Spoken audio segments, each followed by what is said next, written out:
ٹھیک ہے جی، بسم اللہ الرحمن الرحیم۔ رب اشرح لي صدري ويسر لي امري واحلل عقدة من لساني يفقهوا قولي۔ اللهم ارنا الحق حقا وارزقنا اتباعه وارنا الباطل باطلا وارزقنا اجتنابه۔ اللهم انت مقصودي ورضاك مطلوبي لا اله الا انت۔ ہمارا عہد نامہ جدید کے جغرافیہ پہ سیشن جاری ہے اور آج اس کی تیسری نشست ہے۔ تو ریکارڈنگ پہ جی ہاں ریکارڈنگ پہ لگا دیا، ٹھیک ہے۔ تو آج جو ہے ہم نے کل یہ بات واضح کر دی تھی کہ ہم جو بائبل کا جو جغرافیہ پڑھ رہے ہیں تو ہم اس میں جنوب سے شمال کی طرف پڑھتے ہوئے جائیں گے، یعنی جنوب یعنی زیریں فلسطین سے اوپر فلسطین کے پہاڑی علاقے جو ہے گلیل کی طرف۔ تو کل ہم نے ادومیہ کے بارے میں پڑھا تھا کہ ادومی کون تھے اور ان کی اصل کیا تھی اور ان کے بارے میں بائبل کیا کہتی تھی اور ان کے بارے میں حقیقت میں کیا ہوا۔ پھر ہم یروشلم کے بارے میں ہم نے پڑھا تھا کہ یروشلم کے اندر جو ہے ہیکل سلیمانی واقع تھا، اور اگر ہم یروشلم کے حوالے سے یہودیہ کے علاقے کے حوالے سے اگر وہ زیادہ پڑھیں تو مسئلہ یہودیت کی اکثر تاریخ اسی علاقے سے جڑی ہے، تو اس کے اوپر جتنی گفتگو کی جائے وہ کم ہے۔ لیکن ہمارے ساتھی اکثر مبتدی ہیں اور بہت سارے ساتھی جو ہے ان کو ہم تو اللہ تعالیٰ سے دعا کرتے ہیں ہماری بات سمجھ میں آ جائے، تو اور کوشش بھی کرتے ہیں کہ زیادہ سے زیادہ آسان بنانے کی کوشش کی جائے، تو اسی وجہ سے زیادہ گہرائی کی باتیں بھی نہیں کرتے کہ کسی ساتھی کے لیے پریشانی نہ ہو اور وہ کلاس چھوڑ کے نہ چلے جائیں، بلکہ ہماری تو کوشش یہ ہے کہ ہمارے ساتھی سیکھ جائیں۔ تو کل ہم نے یروشلم کے بارے میں پڑھا تھا، آج ہم سامریہ کے علاقے میں بارے میں پڑھ رہے ہیں۔ جب بنی اسرائیل اس فلسطین کے اندر آباد ہوئے تھے تو سامریہ کے علاقے کے اندر حضرت یوسف علیہ السلام کا دو بیٹے جو بنی اسرائیل کے دو قبیلے ہیں، منسی کا قبیلہ اور افراہیم کا قبیلہ، ان کی اولاد اس علاقے کے اندر آباد ہوئی تھی۔ جس ساتھی کے پاس مطالعاتی اشاعت ہو تو وہ اس کے پیچھے چھپا ہوا نقشہ دیکھ سکتا ہے جہاں پہ مختلف رنگوں کے اندر ان دونوں قبیلوں کے علاقے کو واضح کیا گیا ہے۔ تو بعد میں منسی و افراہیم سے ایک مخلوط نسل قائم ہوئی۔ مخلوط سے مراد وہ نسل کے جن کے باپ یہودی تھے اور ماں غیر یہودی تھی، یا ماں یہودی تھی اور باپ غیر یہودی تھے، وہ لوگ سامری کہلائے۔ ایک رائے یہ ہے۔ دوسری رائے یہ ہے کہ بابل کی اسیری کے بعد جب یہ لوگ واپس آئے تو اس میں سے وہ لوگ جو اپنا نسب نامہ بھول گئے تھے یا وہ اسرائیلی جو اپنا نسب نامہ محفوظ نہیں رکھ سکے تو وہ بھی سامری کہلائے۔ دوسری رائے یہ ہے۔ تیسری رائے اس بارے میں یہ ہے کہ سامری وہ لوگ تھے جو حضرت موسیٰ علیہ السلام پہ ایمان لے کر آئے تھے لیکن وہ بنی اسرائیل سے نہیں تھے، تو اسرائیلیوں نے اس کو سامری کہا۔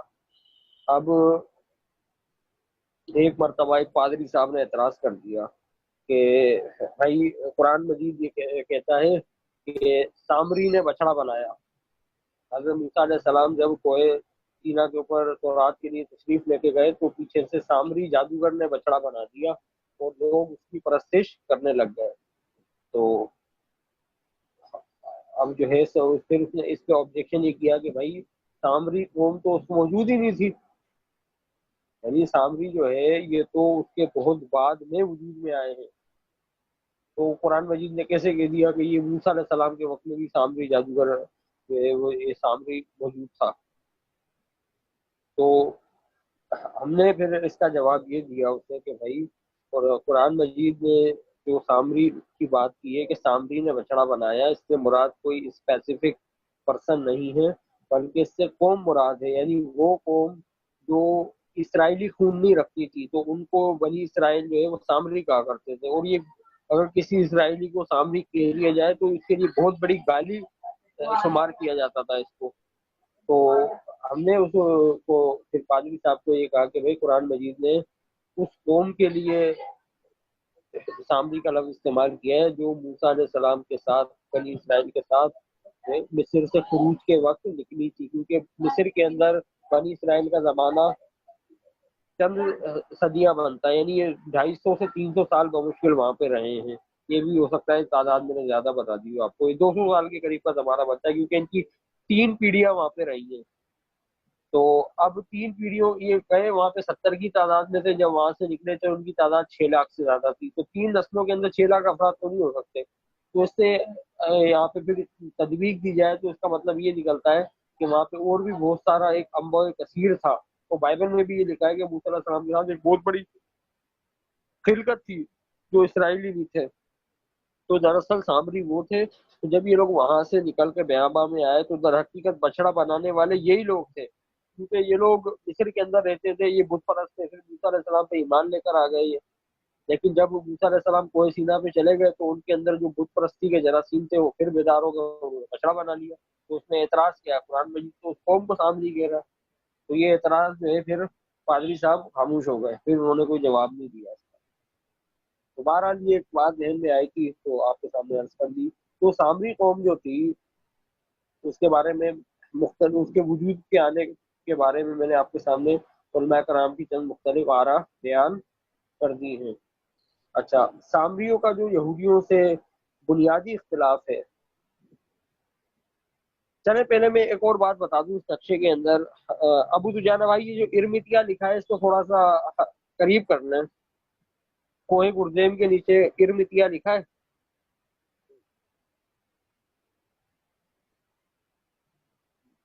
یہ بات ابھی ابھی ذہن میں آئی ہے تو بتا دی. اب آپ یہ دیکھیں، یہ ارمتیا جو ہے یہ افرائیم کے علاقے کے اندر آتا ہے، یعنی منسی اور افرائیم یہ جو دو قبیلے تھے، یہ سامریا کا علاقہ ان دونوں قبیلوں کا تھا. تو ارمتیا بھی سامریا کے اندر واقع ہے. اب انجیل کے اندر ہم دیکھتے ہیں کہ عیسیٰ علیہ السلام کا ایک خفیہ شاگرد تھا یوسف ارمتیائی، جو آگے پیلاطوس گورنر سے عیسیٰ علیہ السلام کی لاش مانگتا ہے اور پھر اس کو جو ہے وہ اپنے خاندانی مقبرے کے اندر دفناتا ہے. اب سوال یہ ہے کہ یوسف ارمتیائی نے یروشلم میں قبر کیوں بنوا رکھی تھی؟ وہ تو سامریا کا رہنے والا تھا. یہاں پہ یہ اعتراض بنتا ہے کہ بھائی اگر اس کا خاندانی مقبرہ تھا، اور ظاہر سی بات ہے آج بھی بہت سارے لوگ ایسے ہیں جو اب جو ہے اپنے خاندان کی قبریں بنوا کے رکھتے ہیں بڑی تعداد میں، پھر جیسے جیسے لوگوں کے انتقال ہوتے جاتے ہیں تو وہ اسی مقبرے میں قبریں جو ہے وہ دفناتے جاتے ہیں. جگہ خریدی جاتی ہے مقبرے کے لیے آج بھی قبرستانوں میں. تو اس وقت بھی یہی تھا. تو یوسف ارمتیائی کو اگر قبر بنوانی بھی تھی تو وہ یروشلم میں کیوں قبر بنوا رہا تھا؟ وہ تو ارمتیا کے اندر اس کی قبر ہونی چاہیے تھی. دوسری بات یہ، جب یہ یوسف ارمتیائی یہ سامری تھا تو پھر یہودی جو ہے یہودیوں نے کیسے اس کو جو ہے یسوع کی لاش کو لینے کے لیے یسوع کی لاش اس کے حوالے کر دی، کیونکہ تو سامریہ کے علاقے کا رہنے والا تھا. اور پھر اس کے اوپر اور بھی مزید سوال ہو سکتے ہیں کہ اس نے سامری، اگر یہ سامری تھا تو پھر اس نے عیسیٰ علیہ السلام کو بحیثیت المسیح داؤدی المسیح کیسے مان لیا؟ کیونکہ سامریوں کا تو المسیح کے بارے میں کچھ اور نظریہ تھا. تو جب ہم انشاءاللہ اس سیشن کے آخر کے اندر آگے چل کے جب ہم عہد نامہ جدید کے لوگ کے بارے میں جب ہم مختصر پڑھیں گے تو وہاں پہ سامریوں کا جو مسیح کے بارے میں عقیدہ تھا وہ بھی ڈسکس کر لیں گے. تو انجیل نبی جو یوسف ارمتیائی کے بارے میں جو ہمیں معلومات فراہم کرنے کی کوشش کر رہا ہے وہ ایک بالکل اس کی وقائع نگاری خود مشکوک ہے، اور وہ جغرافیائی حقائق کے بھی بالکل برخلاف ہے، کیونکہ ارمتیا جو ہے وہ سامریہ کے علاقے کے اندر واقع ہے جیسا کہ آپ کو نقشے میں بھی نظر آ رہا ہے. تو پھر دوسری سب سے بڑی بات یہ کہ یہ انجیل کا ایک انتہائی پراسرار کردار ہے جو تھوڑی دیر کے لیے اسٹیج پر آتا ہے، اپنا رول ادا کرتا ہے اور پھر ہمیشہ ہمیشہ کے لیے غائب ہو جاتا ہے، کچھ پتہ نہیں چلتا اس کے بارے میں. بہرحال اگلی سلائڈ پہ آ جائیے جی.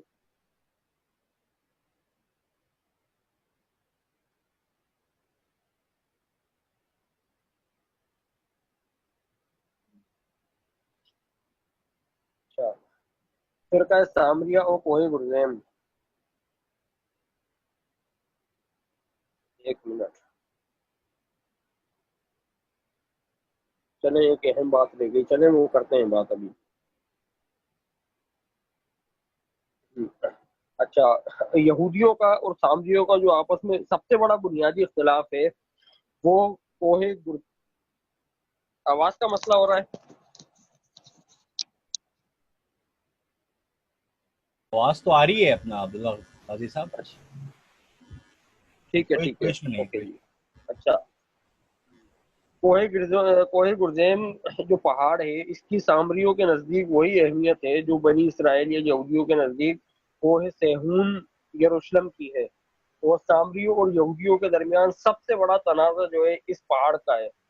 تو سامریوں کے مطابق خدا نے حضرت موسیٰ کو جو ہیکل بنانے کا حکم دیا تھا وہ کوہ گرزیم پہ ہیکل بنانے کا حکم دیا تھا، اور جب حضرت موسیٰ علیہ السلام کو شریعت دی گئی تو شریعت کے اندر کچھ احکامات برکت کے تھے، کچھ احکامات لعنت کے تھے۔ تو اللہ تعالیٰ نے موسیٰ علیہ السلام کو حکم دیا کہ آپ بنی اسرائیل کے 6 قبیلوں کو کوہ گرزیم پہ رکھیں، چڑھائیں، اور 6 قبیلوں کو کوہ ایبال پہ چڑھائیں۔ اور تو موسیٰ علیہ السلام نے ایسا ہی کیا۔ پھر انہوں نے موسیٰ علیہ السلام نے کوہ گرزیم پہ 6 قبیلوں کو لے کے چڑھے، تو انہوں نے وہاں پہ جو شریعت میں برکتیں تھیں ان کا اعلان کیا۔ اور پھر کوہ ایبال جو آمنے سامنے، جو اس کے بالکل سامنے پہاڑ تھا، تو اس کے اوپر چڑھ کے انہوں نے شریعت میں جو لعنتیں تھیں اس کا اعلان کیا۔ یہ تورات کی جو کتاب ہے اسفار خمسہ میں جو یہ شریعت کی لعنت اور شریعت کی لعنت اور شریعت کی برکتیں جو ہیں وہ موجود ہیں۔ اس کا ہم اپنے حوالہ دینا بھول گیا، تو جس ساتھی کو چاہیے تو انشاءاللہ ہم اس کو پرسنل میں بھیج دیں گے حوالہ لکھنا۔ تو یہ تصویر جو ہے، اس تصویر کے اندر آپ دیکھ سکتے ہیں 2 پہاڑ بالکل آمنے سامنے ہیں۔ اس میں جو آپ کو بائیں طرف پہاڑ نظر آ رہا ہے یہ کوہ گرزیم ہے، جو دائیں طرف نظر آ رہا ہے یہ کوہ ایبال ہے۔ اچھا، جو سامری جو تھے انہوں نے اپنا ہیکل بھی کوہ گرزیم پہ بنا رکھا تھا۔ تو عیسیٰ علیہ السلام کے وقت جو یہودیوں کے جو ہیکل تھے وہ 3 ہیکل تھے۔ ایک ہیکل یروشلم میں بنا ہوا تھا، دوسرا ہیکل کوہ گرزیم کے اوپر بنایا ہوا تھا سامریوں نے، اور تیسرا ہیکل وہ مصر میں بنا ہوا تھا۔ کیونکہ وہ ابھی ہمارا وہ موضوع زیر بحث نہیں ہے، تو ابھی ہم اس کے اوپر گفتگو بھی نہیں کریں گے۔ تو ابھی ہم کوہ گرزیم پہ بنے ہوئے ہیکل کی بات کر رہے ہیں۔ تو سامریوں کا اور یہودیوں کا اس میں بڑا سخت اختلاف تھا، اور سامری سب سے پہلے جو یہودیوں کے اوپر تورات میں تحریف کا الزام لگایا وہ سامریوں نے لگایا تھا، کیونکہ سامری یہ کہتے تھے کہ یہودیوں نے تورات کے اندر تحریف کی ہے، اور انہوں نے جو تورات کے احکام عشرہ تھے اس کے اندر ایک حکم یہ تھا کہ تو کوہ گرزیم کے اوپر ہیکل بنانا، لیکن انہوں نے اس حکم کو جو ہے توڑ دیا، اور اس حکم کو جو ہے حذف کر دیا، اور اس کی جگہ انہوں نے دوسرا حکم لے کر آ گئے۔ جیسے 10 احکام کے اندر یہ تھا کہ تو خدا کو ایک ماننا اور اپنے خدا کے علاوہ کسی کی جو ہے پرستش نہ کرنا، اور تو کسی کی جاندار کی صورت نہ بنانا۔ تو سامریوں کے مطابق یہ ایک حکم تھا جس کو یہودیوں نے تحریف کر کے 2 حکم کر دیے، اور کوہ گرزیم کا جو ہیکل بنانے کا حکم تھا وہ انہوں نے اس میں سے نکال دیا۔ تو در حقیقت ہیکل کی جو اصل جگہ ہے وہ کوہ گرزیم ہے جو برکت کا پہاڑ ہے بائبل مقدس کے مطابق۔ پھر جو سامریوں کا جو تورات کا نسخہ تھا وہ بھی الگ تھا، اور سامریوں کے مطابق ہمارے پاس حضرت ہارون علیہ السلام کے پوتے کے ہاتھ کا لکھا ہوا تورات کا نسخہ آج بھی محفوظ ہے ان کے پاس، اس کی کاپی۔ سامریوں کا آج بھی سردار کاہن ہوتے ہیں، ان کے آج بھی کاہن ہوتے ہیں، لیکن ان کی تعداد بہت کم رہ گئی ہے اس وقت۔ اچھا جی، اگلی سلائڈ پر آ جائیے۔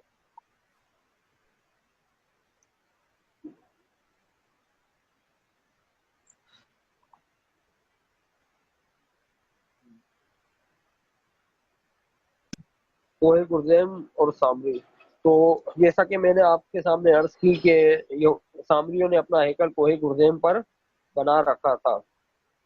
تو یہ ہیکل جو مقابیوں یہودیوں کی حکومت، ہشمونی خاندان کی جو حکومت قائم ہوئی تھی تو مقابی تحریک کے نتیجے میں، تو ہشمونی بادشاہ تھا یوحنا ہریکانس۔ تو اس نے اس کے دور میں سامریوں کا اور یہودیوں کا کلیش جو ہے انتہائی عروج پہ پہنچ گیا تھا۔ تو یوحنا ہریکانس بڑا پاورفل حکمران تھا، تو اس نے پھر سامریا کے علاقے کے اوپر چڑھائی کر دی، اور یہاں پہ اس نے جو سامریوں کا ہیکل تھا اس کو تباہ برباد کر دیا۔ تو جب اس نے ہیکل کو جو ہے تباہ کر دیا تو اس کے بعد سامری ہیکل دوبارہ نہیں بن سکا۔ تو پھر سامری جو تھے ان کو یہودیوں سے انتہائی سخت دشمنی ہو گئی تھی، اور یہ دشمنی اتنی سخت تھی کہ ان کے کئی بار یہودیوں سے خطرناک قسم کے کلیش ہوئے. اور اگلی سلائڈ پر آ جائیے. ان کے کئی بار یہودیوں سے خطرناک قسم کے کلیش ہوئے اور اس کے نتیجے میں جو ہے ٹھیک ٹھاک یہودیوں نے بھی ان کو مارا اور انہوں نے بھی یہودیوں کو مارا. اس کے بعد پھر یہ کرتے تھے کہ یہودیوں نے ان کا ہیکل کے اندر داخلہ بند کر دیا کیونکہ سامری جو ہے بڑی شرارتیں کرتے تھے یروشلم میں آ کر. ایک مرتبہ عید فصح کے موقع کے اوپر کچھ سامری ہیکل کے اندر داخل ہو گئے چھپ کر اور انہوں نے جو اپنے ساتھ جو ہے وہ سور کی ہڈیاں لے کر آئے تھے بدبودار, وہ ساری ہیکل میں انہوں نے پھیلا دی. تو جب وہ ہیکل کے اندر جب صبح ہوئی لوگ آئے انہوں نے دیکھا کہ ہیکل کو جو ہے بڑا بے حرمت کر دیا تو پتہ چلا کہ وہ سامریوں نے کیا. تو پھر ان کے درمیان دوبارہ سے نفرت کی آگ پھوٹ پڑی. تو ان کے بڑے شدید آپس میں اختلافات تھے. تو یہ جو تصویر میں ہمیں نظر آ رہی ہے یہ جو قبل وسیع میں جو ہیکل کو جانے والی سیڑھیاں بنی تھی آج اس کی تھوڑی بہت باقیات باقی ہیں.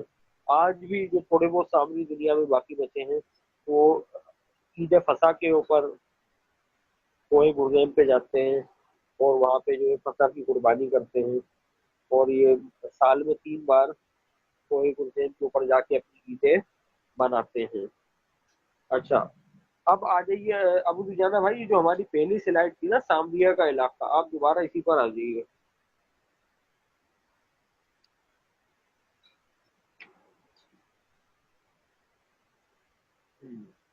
تو اس میں کچھ باتیں رہ گئی ہیں.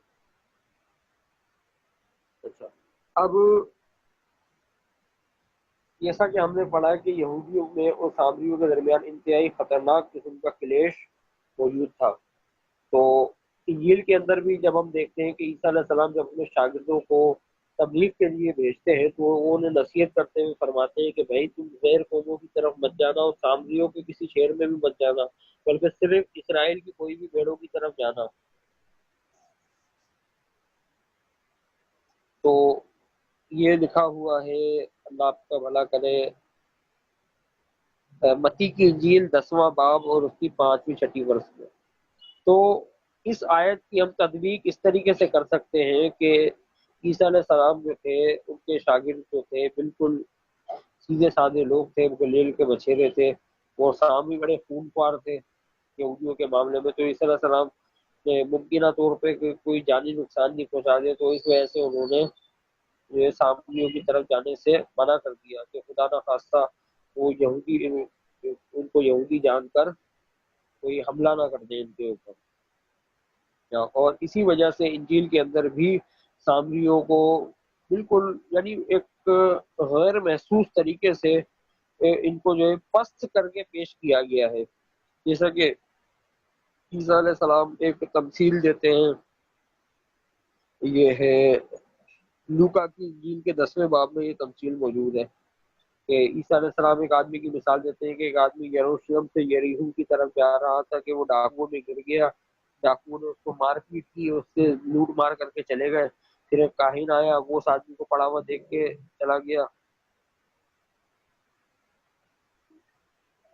اور پھر جو ہے ایک لاوی اسی جگہ آیا, وہ بھی اس کو دیکھ کے چلا گیا. پھر ایک سامری آیا تو سامری کو اس پہ ترس آ گیا, اس نے اس پہ زخم کو پٹی کی اور اس کو جو ہے اپنے ساتھ لے کے چلا گیا, اس کی خبر گری تھی. تو اس سے ایک یہ تاثر پیدا ہوتا ہے کہ سامری جو تھے بڑے بدماش قسم کے لوگ تھے, تو لہٰذا جو اچھے معاشرے کے اچھے طبقے کے لوگ تھے کاہن اور لاوی, ان کو تو ترس نہیں آیا لیکن ایک بدماش آدمی کو جو ہے اس کے اوپر ترس آ گیا. تو یعنی بالکل غیر محسوس طریقے سے جو ہے سامریوں کی جو ہے کردار کشی کی گئی ہے. اچھا اب عیسیٰ علیہ السلام, اب جب ہم اس حوالے سے ہم نے ایک مضمون بھی لکھا تھا جو ہماری آئی ڈی پہ اور بلاگ کے مسلم مسیح مکالمہ بلاگ کے اوپر بھی موجود ہے, یسوع مسیح سامریا اور سامری. تو جس آدمی کو تفصیل سے پڑھنا ہے تو وہ مضمون پھر ہم انشاءاللہ گروپ کے اندر دے دیں گے اس کا لنک, تو ساتھی وہاں سے پڑھ لیں. تو ابھی اسی مضمون میں چند باتیں ہم یہاں پہ ڈسکس کر لیتے ہیں. عیسیٰ علیہ السلام گلیل کے علاقے میں رہتے تھے. تو گلیل کا جو علاقہ تھا اس کے بارے میں ہم نے پہلے ہی پڑھ لیا تھا کہ گلیل کا علاقہ فلسطین کے شمال میں تھا اور یروشلم جو تھا وہ فلسطین کے جنوب میں تھا، تو درمیان میں سامریہ کا علاقہ پڑتا تھا. تو یعنی جو گلیل کے جو زائرین تھے جو یروشلم کی طرف آتے تھے تو ان کو لازماً یہاں سے گزر کے آنا پڑتا تھا. تو اب ہم انجیل کے اندر دیکھتے ہیں کہ مقدسہ مریم، انجیل کے مطابق جو عیسیٰ علیہ السلام کی والدہ تھی مقدسہ مریم، وہ بھی گلیل کے علاقے میں رہتی تھی. تو ہم یہ دیکھتے ہیں کہ انجیل کے اندر جب عیسیٰ علیہ السلام کی والدہ حضرت عیسیٰ علیہ السلام کی ولادت سے پہلے وہ یہودیہ کے علاقے کا سفر کرتی ہے، جہاں پہ حضرت زکریہ علیہ السلام رہا کرتے تھے اور ان کی اہلیہ بی بی علیشبہ علیہ السلام وہ رہا کرتی تھی. تو مقدسہ مریم علیہ السلام گلیل سے سفر کرتے ہوئے یہودیہ کے علاقے میں آتی ہے اور پھر آ کے وہ ان سے ملاقات کرتی ہے. یہ اس لوکا کی انجیل کے شروع میں ہی اس وقت ملاقات کا احوال موجود ہے. اب یہاں پہ سوال یہ پیدا ہوتا ہے کہ سامری جو تھے وہ یہودیوں کو بالکل برداشت نہیں کر سکتے تھے اور یہ اتنا خطرناک علاقہ تھا یہودیوں کے لیے، کیونکہ سامریوں نے ایک اکیلی عورت کو کیسے یہاں سے سفر کرنے دیا. اور اس بات کے بارے میں کوئی ثبوت نہیں ملتے کہ مقدسہ مریم اپنے گھر والوں کے ساتھ سفر کر کے آ رہی تھی، تو ایک اکیلی عورت نے کیسے اتنے بڑے علاقے کا سفر کر لیا. دراصل یہاں پہ قرآن مجید کا جو بیانیہ دیکھتے ہیں تو مقدسہ مریم جو تھی، اور اپوکریفل انجیلوں سے بھی یہ بات ثابت ہے کہ مقدسہ مریم وہ یروشلم کے اندر ہی رہا کرتی تھی اور ان کو یروشلم کے لیے وقف کر دیا گیا تھا. تو وہ جو ہیکل یروشلم تھا، جو بیت المقدس تھا، وہ اس کے اندر جو کمرے بنے تھے وہ ان کے اندر رہا کرتی تھی اور اعتکاف کی حالت میں ہوا کرتی تھی جن کو کوئی بھی نہیں دیکھ سکتا تھا. تو جبکہ انجیل یہ بتاتی ہے کہ وہ گلیل میں رہتی تھی، ان کی جو ہے وہ یوسف نجار سے منگنی ہو گئی تھی اور یہ ہو گیا تھا، پوری کہانی ہے افسانہ بنا کے پھر جو ہے وہ پیش کرتی ہے. تو جب ان سامریوں میں اور یہودیوں میں انتہائی خطرناک قسم کا کلیش موجود تھا تو پھر مقدسہ مریم نے گلیل سے یہودیہ کا سفر کیسے کر لیا؟ یہ تاریخ کے بھی خلاف ہے اور جغرافیہ کے بھی خلاف ہے. تو بہرحال جب ہم انشاءاللہ عہد نامہ جدید کی تاریخی غلطیوں کے اوپر جب ہم گفتگو کریں گے، بلکہ پورا سیشن رکھیں گے اس پہ بھی انشاءاللہ، تو اس طرح کے اور بھی مسائل وہاں پہ ہم ڈسکس کریں گے. تو ایک تو مقدسہ مریم کا یہ سفر ہو گیا. دوسرا سفر حضرت عیسیٰ علیہ السلام کا ہے. ہم نے بارہا پچھلے سیشن میں بھی یہ بات، پچھلی کلاسز کے اندر بھی آپ کے سامنے بات رکھی تھی کہ عیسیٰ علیہ السلام نے اناجیل متوافقہ کے مطابق سائنوپٹک گوسپل اور متی مرقس لوکا، ان تینوں انجیلیں جو اناجیل متوافقہ کہلاتی ہیں، ان کے مطابق عیسیٰ علیہ السلام نے اپنی ساری زندگی صرف گلیل کے علاقے میں منادی کرتے ہوئے گزاری اور اپنی زندگی کے صرف آخری ایام میں وہ یروشلم میں تشریف لے کے گئے. جبکہ انجیل یوحنا یہ بتاتی ہے کہ عیسیٰ علیہ السلام نے یروشلم کی طرف ایک سے زائد سفر کیے. ظاہر سی بات ہے جب عیسیٰ علیہ السلام گلیل سے یروشلم کی طرف آ رہے ہیں تو راستے میں سامریہ کا علاقہ پڑتا تھا، تو بار بار عیسیٰ علیہ السلام اس علاقے سے گزرے. تو اور انجیل یوحنا تو یہ تک بتاتی ہے کہ حضرت عیسیٰ علیہ السلام نے سامریہ کے اندر قیام بھی کیا تھا، یعنی سامریوں سے انتہائی قریبی تعلقات تھے کہ عیسیٰ علیہ السلام وہاں پر رکتے بھی تھے. اب جو سامریوں کی جو یہودیوں سے نفرت تھی اس کا بھی ہمیں جو ہے پتہ پڑتا ہے کہ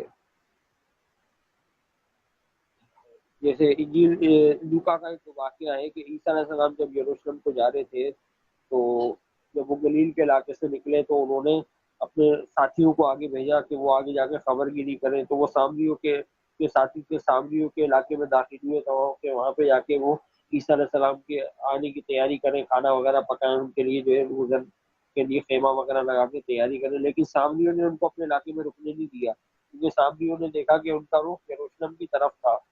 تو پھر جب عیسیٰ علیہ السلام وہاں پہ تشریف لائے اور ساتھیوں نے ان کو صورتحال سے آگاہ کیا تو پھر انہوں نے حضرت عیسیٰ علیہ السلام کے جو شاگرد تھے انہوں نے کہا کہ بھائی آپ دعا کریں کہ ان کے اوپر آسمان سے آگ نازل ہو، کیونکہ انہوں نے ہمارے ساتھ اتنا ناروا سلوک کیا. تو پھر عیسیٰ علیہ السلام نے ان کو ڈانٹا اور ان کو کہا کہ بھائی میں لوگوں کی جان برباد کرنے نہیں آیا بلکہ میں انہیں بچانے کے لیے آیا ہوں.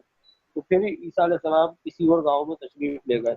اب آپ یہ دیکھیں انجیل نویس یہ پریزنٹ یہاں پہ کر رہا ہے کہ سامری جو تھے وہ انتہائی خطرناک قسم کے خون خوار لوگ تھے اور جو ہے وہ انہوں نے عیسیٰ علیہ السلام کو جو ہے وہاں سے ہرگز گزرنے نہیں دیا، لیکن وہ یہ کہتا ہے کسی اور گاؤں چلے گئے، تو جو دوسرا گاؤں تھا وہ بھی تو سامریوں کا گاؤں تھا، کیونکہ سامریوں کا علاقہ ایسا نہیں تھا کہ 1 ڈیڑھ گھنٹے میں بندہ وہاں سے گزر جاتا، اس کو پیدل سفر ہوا کرتے تھے، اور یہ سارا پہاڑی علاقہ تھا، یہاں پہ سڑکیں بھی اتنی پختہ نہیں ہوا کرتی تھی، تو ایک 1 سے 1.5 دن یہاں سے گزرنے میں لگتا تھا۔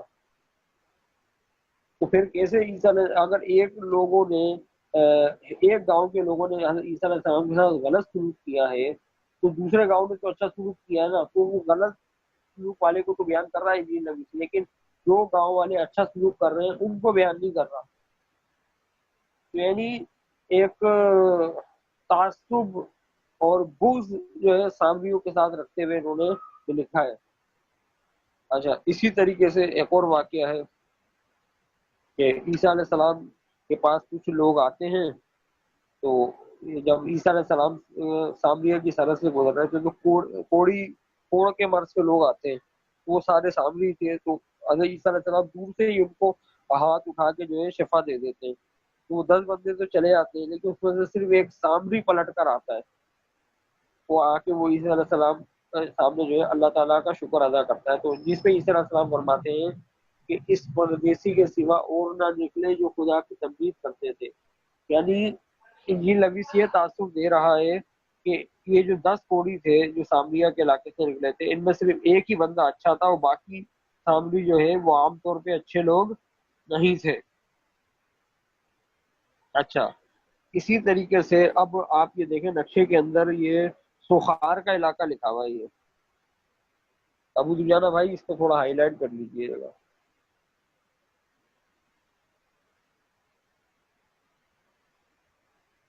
کون سا حصہ کرنا عبداللہ غازی صاحب؟ یہ سوخار لکھا ہے، یہ کوہ بال کے نیچے۔ ہاں اس کو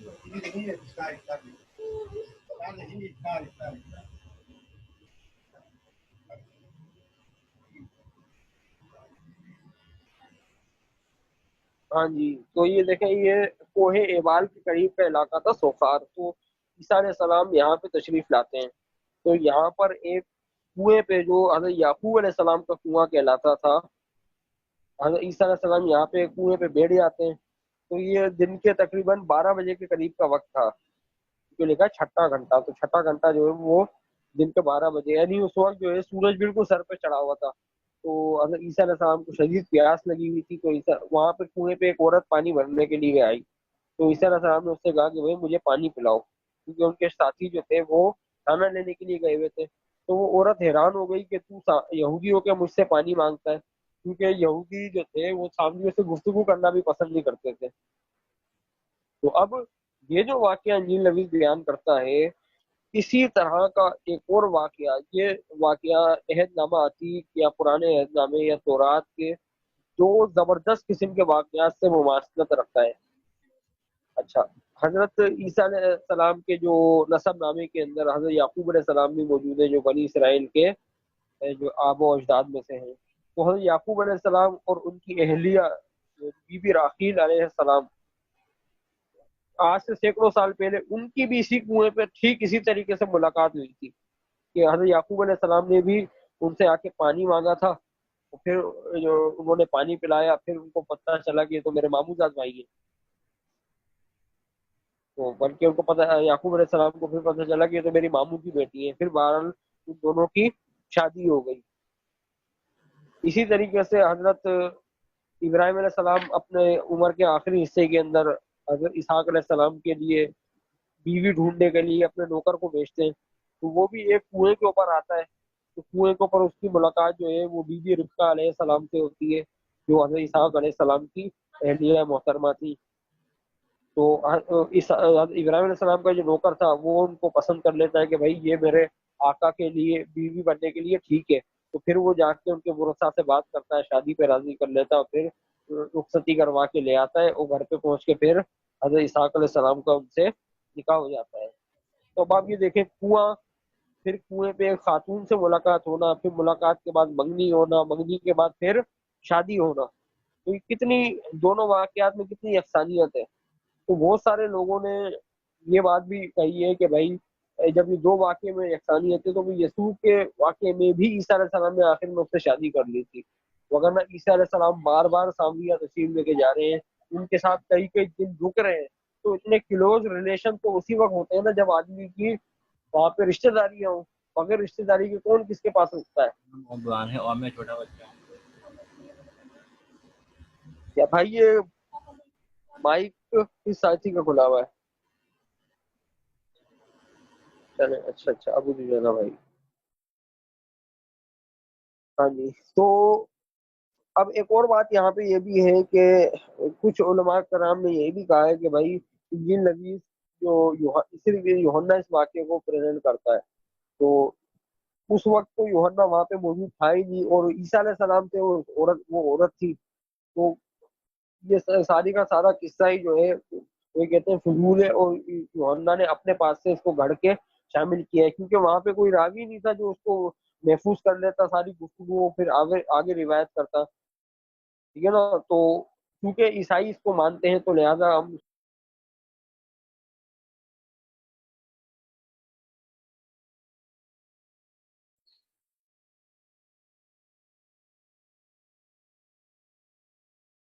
یہ میرے خیال میں یہ تھوڑا سا ٹیکنیکل مسئلہ ہے، یہ پورا نقشہ سمجھانا پڑے گا، تو اس میں لگے گی دیر، تو یہ 10 منٹ میں ہوگا نہیں کور یہ.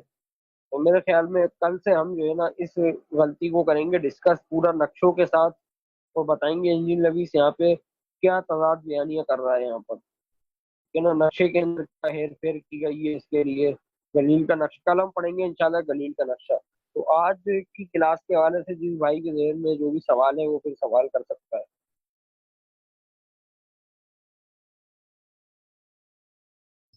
سوال یہ تھا کہ السلام علیکم. میرے خیال اسے بعد میں بھی ڈسکس کرنا ہے. وہ یہ تھا کہ جس سامری عورت کا آپ ذکر کر رہے ہیں کنویں پر اس کی ملاقات ہوئی تھی یسوع مسیح کے ساتھ. ایک مووی میں بھی دکھایا گیا ہے کہ یسوع مسیح کی جو ہے میری مگدلینی یا مریم مگدلینی سے ملاقات ہوتی ہے. تو کیا یہ وہی سامری عورت اور مریم مگدلینی ایک ہی ہیں یا مختلف ہیں؟ کیونکہ مریم مگدلینی کا ذکر تو غیر عورتوں سے شادی کی ان کی اولاد ہو سکتی ہے، یا قدیمی قوم ہو سکتی ہے، یا جو مصر سے جو لوگ آئے تھے وہ ہیں.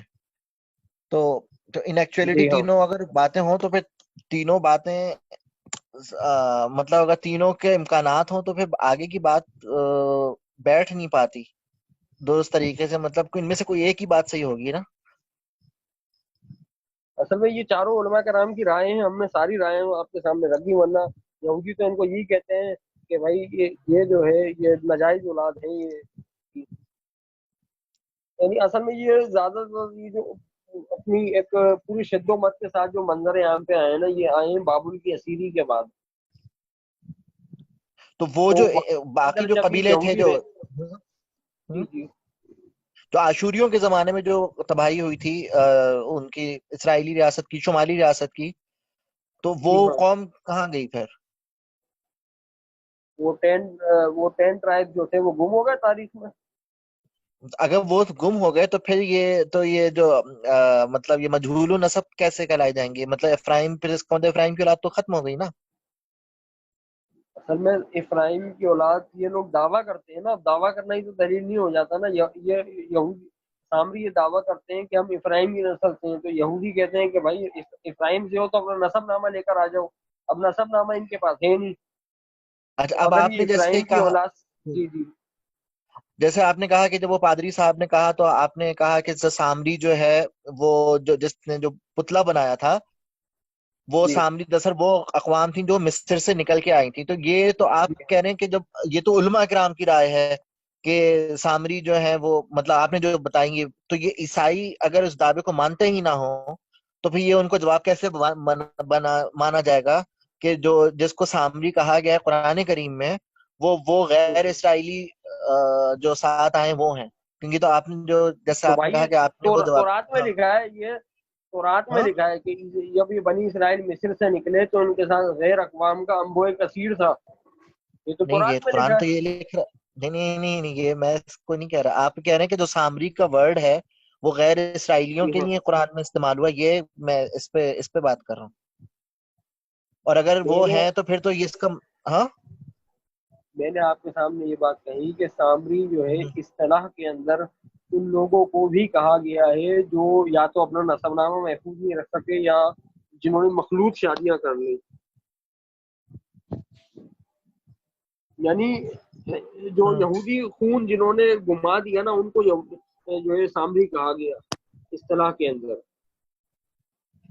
اچھا وہ اچھا یعنی یہ دونوں معنی جو ہیں یہودیوں میں بھی مستعمل ہیں، آپ یہ کہہ رہے ہیں کہ سامری وہ بھی ہیں مجہول النسب جو اپنا نسب نامہ کھو گئے، اور آپ کی وہ آواز بھی کٹ ہیں گئی جو اس بھائی. علاقے میں بسے ہوئے تھے.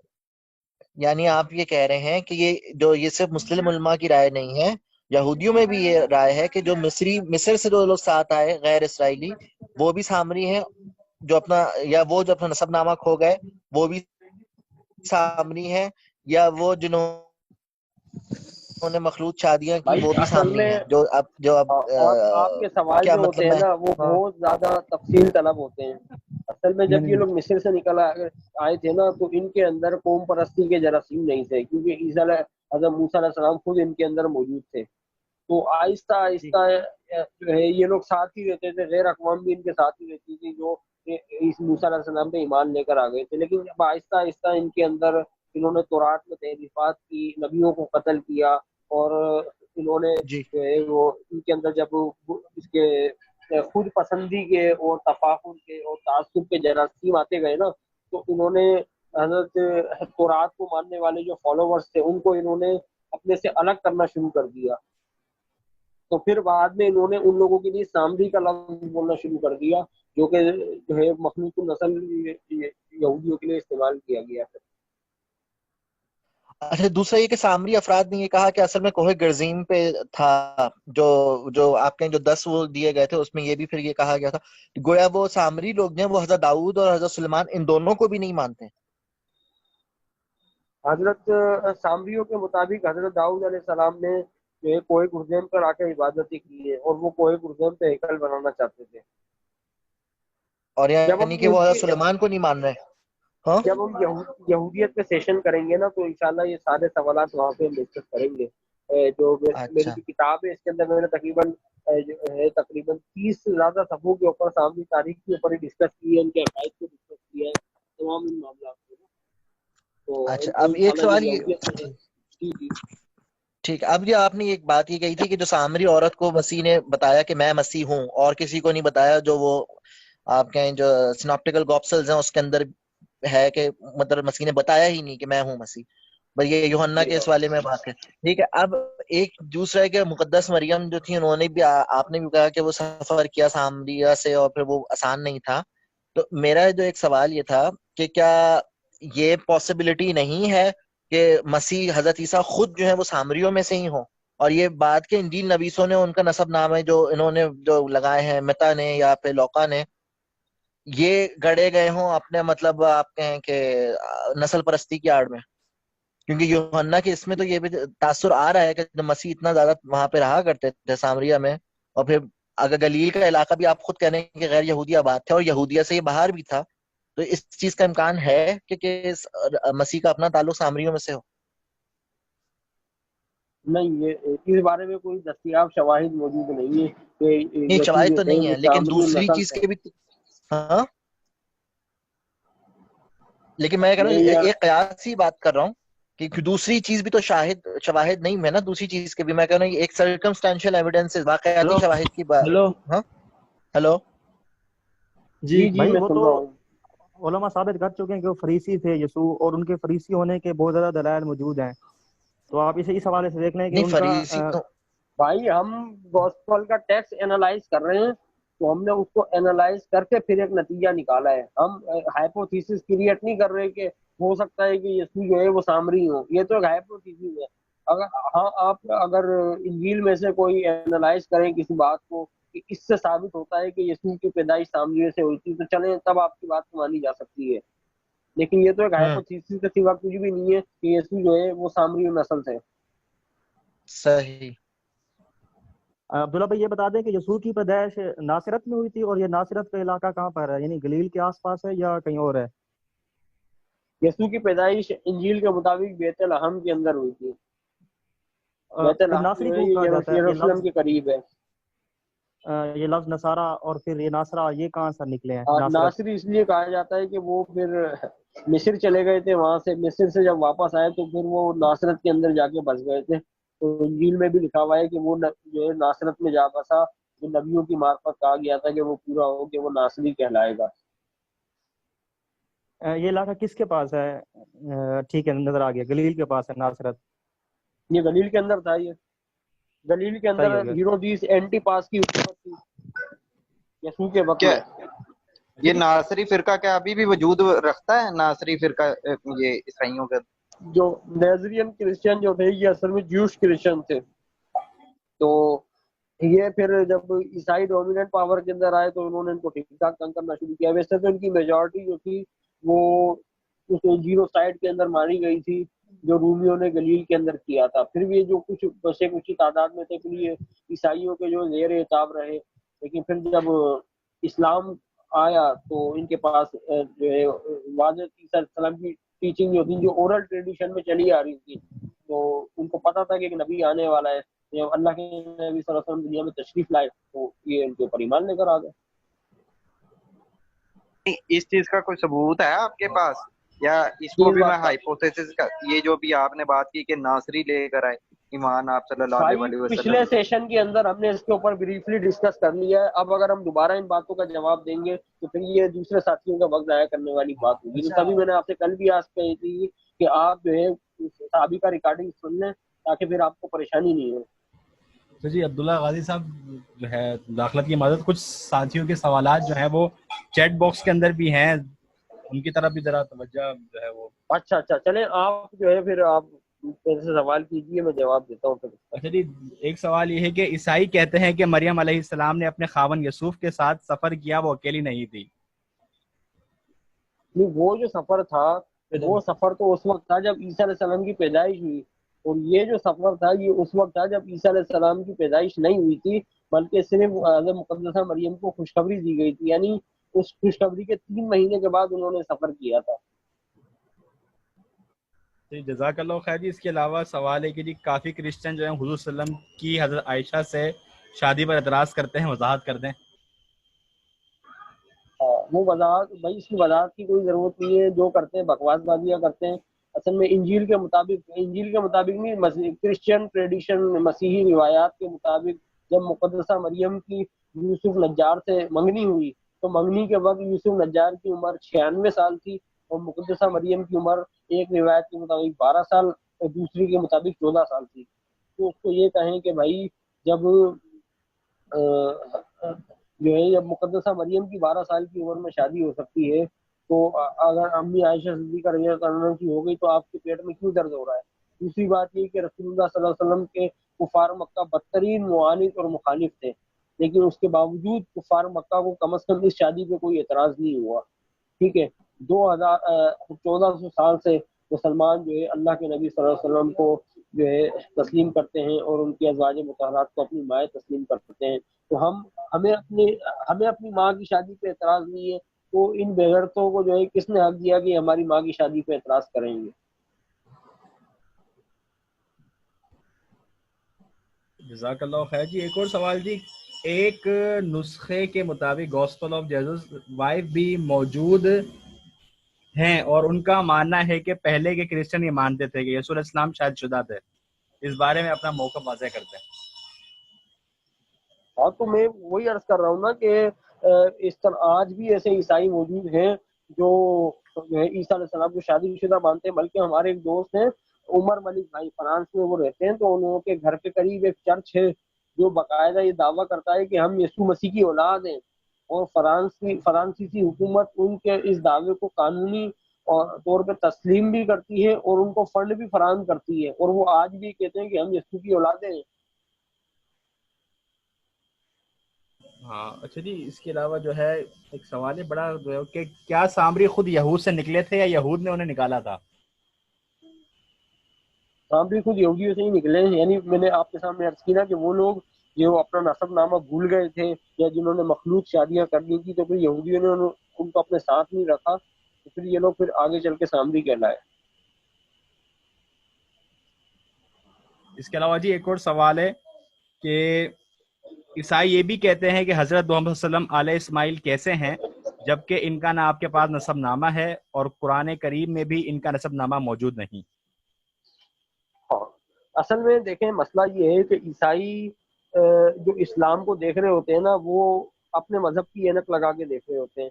جیسے عیسائیت کے جو بانی ہیں وہ پولس ہے، تو اسی طریقے سے انہوں نے پیغمبر اسلام کو بانی اسلام کہنا شروع کر دیا، حالانکہ پیغمبر اسلام بانی اسلام نہیں ہے، انہوں نے کہیں پہ بھی ایسا کوئی دعویٰ نہیں کیا۔ لیکن اسی طریقے سے جو ہے وہ حضرت عیسیٰ علیہ السلام نے شادی نہیں کی، تو یہ بھی بولتے ہیں کہ جو ہے پیغمبر اسلام کو بھی شادیاں نہیں کرنی چاہیے تھی، حالانکہ بائبل کے اندر خود نبیوں نے اتنی ساری شادیاں کی ہیں۔ تو اسی طریقے سے وہ یہ بات بھی کر رہے ہوتے ہیں۔ جزاک اللہ خیر جی۔ اگلا سوال جی، اسلامک ویوز بتاتے ہیں حضرت عیسیٰ علیہ السلام کی شادی کے متعلق۔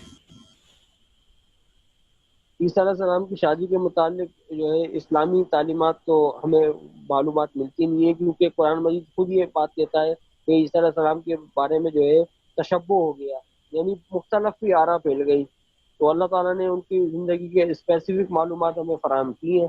ہاں، حضرت یحییٰ علیہ السلام کے لیے تو قرآن پاک نے حصوراً کا لفظ استعمال کیا سورہ مریم کے اندر، یعنی عورتوں سے بے رغبتی رکھنے والا۔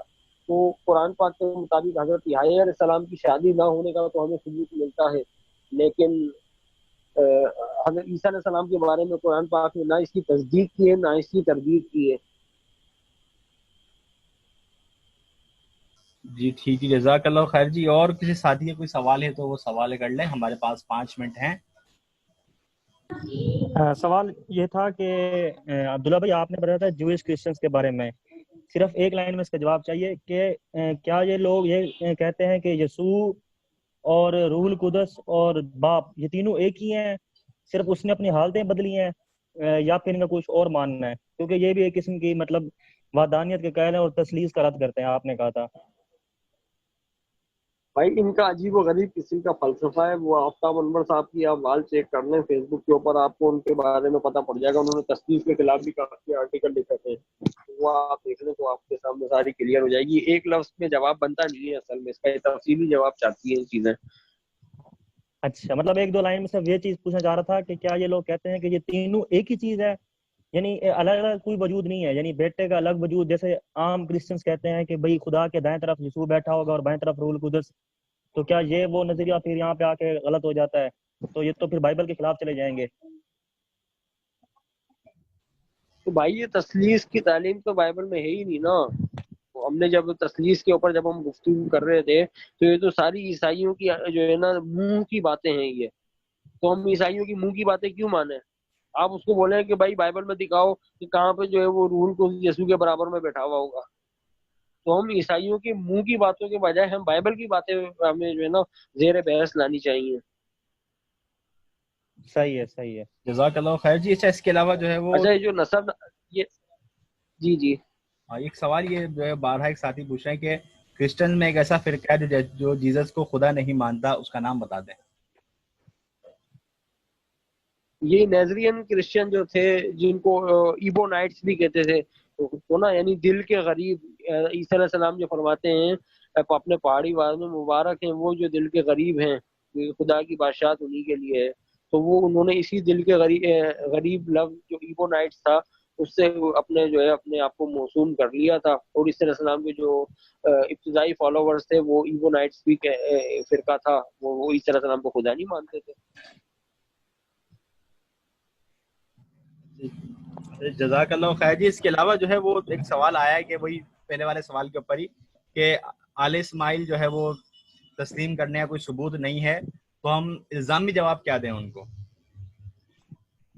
بھائی دیکھیں، بات یہ ہے کہ جو نسب نامہ کا جو مسئلہ ہے نا وہ یہ ہے کہ بنی اسرائیل جو تھے یہ انتہائی احمق قسم کی قوم تھی، اللہ کی نافرمان قاتلین انبیاء، تو ان کے حافظے جو تھے نا ان میں کیڑے پڑ گئے تھے بدعمالیوں کی وجہ سے، کہ بنی اسماعیل جو تھے اللہ تعالیٰ نے جو ہے ان کے اوپر رحمتیں تھیں، ابراہیم کے وعدوں کے اندر وہ شریک تھے، تو ان کو اپنا حافظہ یاد تھا، بلکہ ان کا اپنا حافظہ یاد نہیں تھا، جبکہ عرب کی تاریخ پڑھتے ہیں تو ان کو اپنے اونٹوں کے، بکریوں کے، جانوروں تک کے نسب نامے بھی یاد ہوا کرتے تھے، تو وہ ان کی طرح جو ہے نا کند ذہن قوم نہیں تھی، وہ ان کو اچھی طریقے سے اپنا نسب نامہ یاد تھا، اور یسوع کو تو یہودیوں نے جو ہے نسب نامے کا تانا بھی دیا، لیکن تاریخ میں کوئی ثبوت نہیں ملتا کہ اسماعیلیوں کو کسی نے نسب نامے کا تانا دیا ہو۔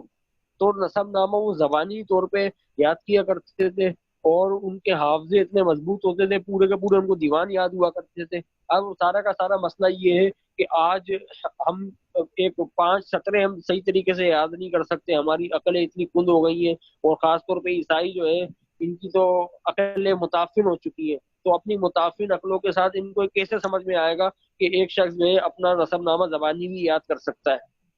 تو ان کو اپنے نسب نامے زبانی یاد ہوا کرتے تھے، اور ان کو جو ہے وہ لکھنے کی کوئی ضرورت نہیں تھی۔ قرآن کریم کی بھی جو حفاظت ہوئی ہے وہ لکھنے کے بجائے زبانی طور پہ زیادہ ہوئی ہے، اور آج بھی جو ہماری سند حدیث جو چلتی ہے وہ بھی زبانی روایت پہ ہی چلتی ہے۔ وہ جو ہم روایت پڑھتے ہیں وہ بھی قال حدثنا، وہ بھی قال حدثنا، تو یہ ساری کی ساری جو روایت ہے یہ زبانی سند جو ہے رسول اللہ صلی اللہ علیہ وسلم تک جا کے ملتی، کتابی سند نہیں ملتی ہے۔ تو ہماری جو جتنی بھی اچھا یہی روایتی سسٹم جو ہے یہ یہودیوں کے اندر بھی تھا، تو آج جو ہے وہ زبانی روایت کی صورت میں منتقل ہوئی ہے، اور یہ بات معتد بھی کلام مقدس میں بھی لکھی ہوئی ہے، اور آپ کتاب مقدس مطالعاتی اشاعت اٹھا کے دیکھیں تو وہاں پہ بھی یہ بات لکھی ہوئی ہے۔ تو آج کا جو ایرا ہے اس ایرا کے اندر یہ ہے کتابوں کا ایرا، ہر چیز آپ کو لکھی ہوئی صورت میں ہوگی تب ہم مانیں گے۔ تو اس لیے آج کے لوگوں کو یہ بات سمجھ میں ہی نہیں آتی کہ زبانی طور پہ کوئی علم کیسے منتقل ہو سکتا ہے، جبکہ ہماری مسلمانوں کی بھی علمی روایت جو ہے وہ زبانی طور پر ہی چلتی آ رہی تھی، اور غلامی کے انگریز کی غلامی سے پہلے تک ہماری جو ہے علمی سند جو تھی وہ زبانی ہی چلتی تھی، اور آج بھی جو ہے پریکٹیکلی وہ زبانی ہی ہے۔ جزاک اللہ خیر جی۔ اچھا عبدالقادر صاحب، ہمارے پاس جو ہے وہ 1 منٹ ختم ہونے والا ہے، تو انشاءاللہ کل ہم جاری رکھتے ہیں اپنی گفتگو کو، یہاں پر ختم کرتے ہیں۔ ٹھیک ہے جی، ہاں ٹھیک ہے، کسی اور ساتھی کو سوال پرسنل کل معلوم ملتے کر کے ہیں۔ انشاءاللہ یہاں گفتگو ختم کرتے ہیں۔ پھر انشاءاللہ ہم اوکے۔ حاضر ہوں گے۔ اپنا خیال رکھیے گا۔ السلام علیکم ورحمۃ اللہ وبرکاتہ۔